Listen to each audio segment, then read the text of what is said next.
When we think of the Middle Ages, one image often comes to mind above all others. The knight in shining armor, mounted on a war horse, clad in steel, loyal to his lord, and bound by the Code of Chivalry.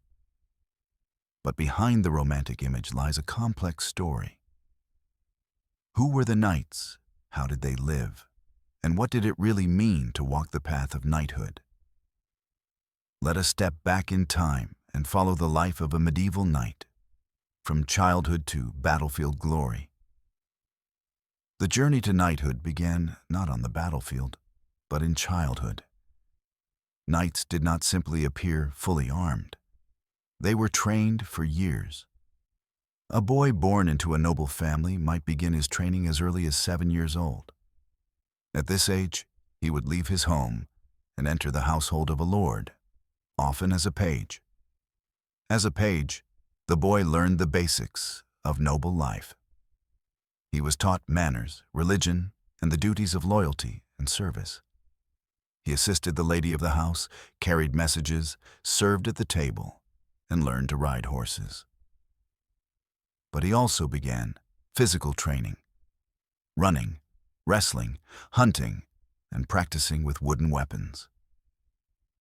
At around the age of 14, the page advanced to the next stage. He became a squire.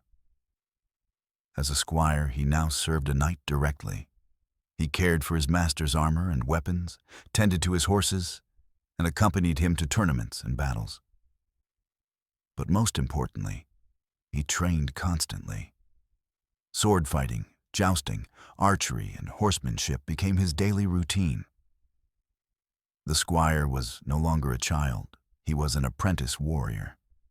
If he proved himself worthy, usually around the age of 21, the squire was ready to be knighted. This was not a casual event. It was a solemn ceremony filled with symbolism. On the night before, the young man would take a ritual bath, symbolizing purity. He would then spend hours in prayer, dressed in white to represent innocence. Finally, in the presence of his lord and other knights, he would kneel and take an oath. The oath bound him to the Code of Chivalry, to protect the weak, to serve his lord faithfully, to be loyal to the church, and to fight with honor. The lord would then touch the young man's shoulders with a sword, declaring him a knight. From that moment, he bore not just weapons and armor, but a sacred duty. A knight's identity was inseparable from his armor. Early in the Middle Ages, knights wore chainmail, interlocking rings of metal that offered flexibility and protection. By the 13th and 14th centuries, however, armor evolved into full suits of plate, covering the knight from head to toe in shining steel. The armor was heavy, up to 30 kilograms, but surprisingly mobile when properly fitted. Beneath the armor, knights wore padded garments to absorb blows. On the battlefield, they carried swords, lances, maces, and shields emblazoned with their coats of arms. The horse, too, was a vital weapon. War horses, called destriers, were trained for battle, able to charge fearlessly into enemies. To own and equip such a horse was a mark of wealth and status. Knights were first and foremost warriors. They fought in countless wars and conflicts, from local feuds between nobles to great campaigns like the Crusades. On the battlefield, knights formed the elite heavy cavalry. Their charges could break enemy lines, their armor made them nearly invincible against ordinary foot soldiers, and their reputation inspired both fear and admiration. But war was not only about honor. It was also about brutality. Knights witnessed and often carried out sieges, raids, and bloody battles. Villages burned, peasants fled, and entire towns were destroyed. The romantic image of a noble knight often collided with the harsh reality of medieval warfare. When not fighting wars, knights tested their skills in tournaments. These grand events were part festival, part training ground, and part spectacle. Nobles and commoners alike gathered to watch. The most famous event was the joust. Two knights charged at each other with long lances, aiming to unhorse their opponent. The clash of armor, the thunder of hooves, the shattering of lances, all created a spectacle that symbolized knightly skill and courage. But tournaments were more than sport. They were also opportunities for knights to gain fame, wealth, and even the attention of noble ladies. Victories in the lists could elevate a knight's reputation across the land. Central to the life of a knight was the Code of Chivalry. This code was part moral guide, part social contract.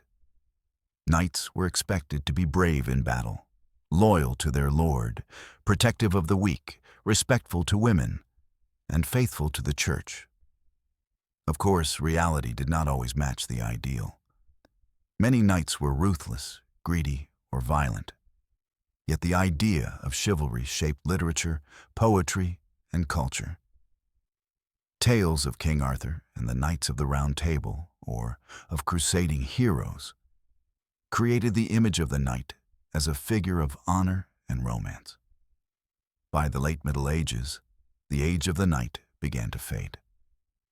The invention of the longbow and later gunpowder weapons made heavy cavalry less dominant.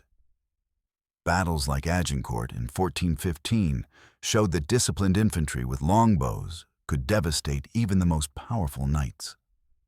Armor became heavier and more costly, and soon it was clear that knights were no longer the unstoppable force they once were. By the 16th century, knights as a military class were largely replaced by professional armies. Yet their legacy lived on. The knight remained a symbol of courage, loyalty, and romance. While knights are remembered mostly for their battles and tournaments, much of their time was spent in the quieter routines of noble life.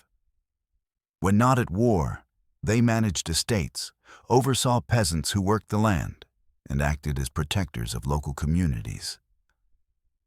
A knight might serve as an advisor to his lord, act as a judge in disputes, or travel with his retinue to enforce order. Training never stopped. Hours were spent practicing swordsmanship, jousting with fellow knights, and keeping horses in peak condition. Even leisure had its place, hunting in the forests, feasting in the great hall, and listening to minstrels who sang tales of legendary heroes. In these moments, knights balanced the harshness of their duties with the privileges of their noble rank. The life of a medieval knight was one of duty, training, and warfare. From childhood as a page to the solemn vows of knighthood, from the clash of battle to the pageantry of tournaments, knights embodied the ideals and contradictions of the Middle Ages. They were warriors, but also symbols. Brutal at times, noble at others. And though their age has long since passed, the image of the knight in shining armor continues to inspire us even today.